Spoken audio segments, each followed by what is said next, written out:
ఒక చిన్న మంచి మాట లోపల మనం ఎప్పుడు సంతోషంగా ఉండగలుగుతాము అంటే అన్నీ మంచిగా ఉన్నప్పుడు కాదు, ప్రతి దాంట్లోనూ మనము మంచిని చూస్తున్నప్పుడే సంతోషంగా ఉండగలం. అంటే మనం ఆల్వేస్ పాజిటివ్ థింక్ చేయాలి మిత్రమా.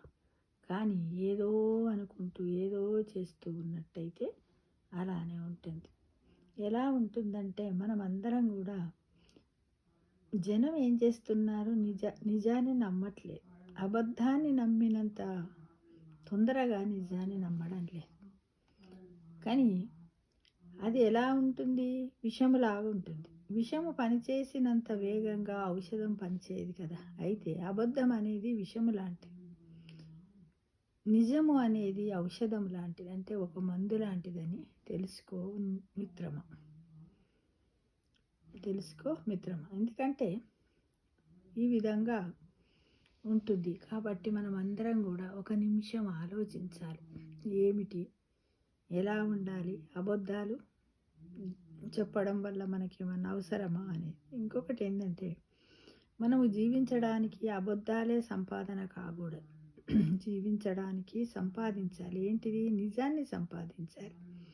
సంపాదించడానికి మాత్రం జీవించకూడదు అంటే నిజాన్ని సంపాదించడానికి మనము జీవించాలి, కానీ అబద్ధాన్ని సంపాదించడానికి మాత్రము జీవించకూడదు.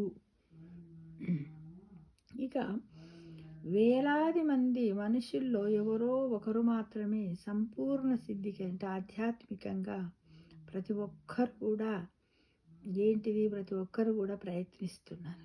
కానీ సిద్ధి సాధించిన వారిలో అరుదుగా ఎవరో ఒకరు మాత్రమే మనం యథార్థంగా ఉండగలుగుతున్నాము, సత్యాన్ని మాట్లాడగలుగుతున్నాము, అబద్ధాన్ని చెప్పడం లేదు. కానీ మనపై మనకే నమ్మకం ఉంచుకొని మనం ఎల్లవేళలా పాజిటివ్గా ఉంటూ నిజాన్ని మాత్రమే సాధ్యమైనంత వరకు మాట్లాడడానికి మనము ప్రయత్నం చెయ్యాలి మిత్రమా. ప్రయత్నం చేస్తూ ఉండాలి.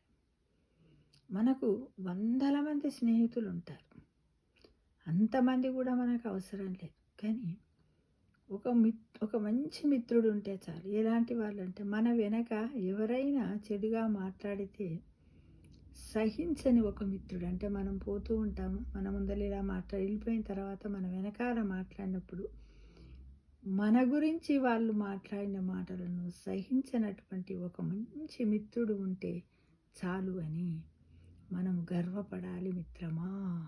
ఇదే జీవితం అంటే అని కూడా మనం తెలుసుకోవాలి మిత్రమా. యుగాలలో మొదటిది